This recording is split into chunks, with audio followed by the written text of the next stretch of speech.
Flashback. পাঁচ বিবির বুকে এক টুকরো রাজশাহী দেখাতে আপনাদেরকে নিয়ে যাব। So hello everyone, it's me Liza. Welcome to my Facebook page and YouTube channel. এই প্লেসে আমার ছবি দেখে অনেকে আমাকে প্রশ্ন করেছে এটা রাজশাহী কিনা, এই জন্যই বললাম যে পাঁচ বিবির বুকে এক টুকরো রাজশাহী। তো এটা হচ্ছে আমার শহর, আমার নিজের শহর, পাঁচ বিবি শহর। সুন্দর লাইটিং দেখলেই আমরা রাজশাহীর কথা সর্বপ্রথম ভাবি, তাই সবাই চায় রাজশাহীর মতো সুন্দর একটা শহর সবার হোক। তো এই ড্রিম তো সবারই থাকে। তো যাই হোক, মূল টপিকে আসি। আর এই ক্লিপগুলো ছিল রোজার ঈদের পরের দিনের। আর আমি যেহেতু লাস্ট 1 মান্থ হচ্ছে কন্টিনিউ আর কি কন্টেন্ট ক্রিয়েট করছি অ্যান্ড ভিডিও যাই বলেন না কেন, এগুলো দেওয়ার পর থেকে আমার অনেক বেশি কমেন্ট আসছে যে আমার বাসা কোথায়। অ্যান্ড দেন আমি তারপরে জয়পুরহাটের আরো একটা ভিডিও করেছিলাম, আই লাভ জয়পুরহাট, ওই প্লেসটাতে। তখন বলেছিলাম যে আমি জয়পুরহাট জেলার মেয়ে। আর তারপর থেকে আরো বেশি কমেন্ট আসা শুরু করে জয়পুরহাটে আমার বাসাটা ঠিক কোথায়। আমি জয়পুরহাট জেলার মেয়ে, এটাই আমার জন্য যথেষ্ট।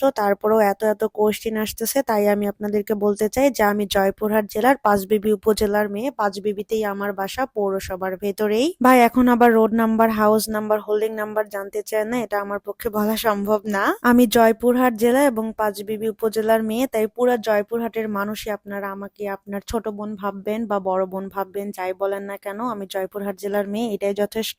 তো যাই হোক, চলেই আসলাম পাঁচবিবির বুকে এক টুকরো রাজশাহীতে। আই মিন আমাদের স্টেডিয়াম মাঠের যে রোডটা, ওইখানে কিন্তু এরকম সুন্দর লাইটিং করা হয়েছে। যদিও পাঁচবিবিতে আরো সব জায়গাতেই এরকম ভাবে লাইটিং করা হয়েছে। আর যেহেতু এই রোডটাতে দুই পাশে রাস্তা আর মাঝখানে গাছ ছিল, যেটা দেখতে খুবই সুন্দর লাগে। আর লাইটিং গুলো রাতের বেলা খুবই সুন্দর ছিল। আর পাঁচবিবিতে কিন্তু রাইট নাও এই জায়গাটা খুবই ভাইরাল এবং খুব সুন্দর একটা প্লেস বলা চলে। আমাদের জয়পুরহাট জেলাটা কিন্তু খুবই ছোট্ট, সেই ছোট্ট একটি জেলার খুব ছোট্ট একটা উপজেলা হচ্ছে পাঁচবিবি। আমাদের শহর, আমার শহর পাঁচবিবি। তবে এই ছোট্ট শহরে রয়েছে অনেক মায়া, অনেক ভালোবাসা, অনেক স্নেহ, অনেক মমতা, যেটা একেবারেই আমার আপন জায়গা। তাই কোনো কিছুতেই অন্য কোনো শহরের সাথে আমার এই ছোট্ট শহরটাকে মিলাতে চাই না। যেহেতু বলেছি যে এক টুকরো রাজশাহী, তো অনেকেই কমেন্ট করতে পারেন যে আসছে এক টুকরো রাজশাহী বলতে। আসলে কারোর সাথে কম্পেয়ার বা তুলনা করা কোনোটাই না। রাজশাহী সিটিটাকে অনেক ভালো লাগে, অনেকেই ভালোবাসে এবং পুরো বাংলাদেশের মানুষই জানে যে রাজশাহী কত সুন্দর, নিট অ্যান্ড ক্লিন। সবার ড্রিম থাকে যে রাজশাহীর মতো একটা সিটি। তো যাই হোক, আমাদের এই ছোট্ট শহরটা কিন্তু এখন ডে বাই ডে অনেক উন্নতির দিকে যাচ্ছে। আর তার জন্য অনেক ধন্যবাদ জনাব হাবিবুর রহমান হাবিব, আমাদের পৌর মেয়রকে। আশা করছি যে আমাদের শহরটা আরো অনেক সুন্দর হবে। আর আমাদের পাঁচবিবি শহরে কারা কারা এসেছেন অবশ্যই কমেন্ট করে জানাতে পারেন। আর এই প্লেসটা হচ্ছে কিন্তু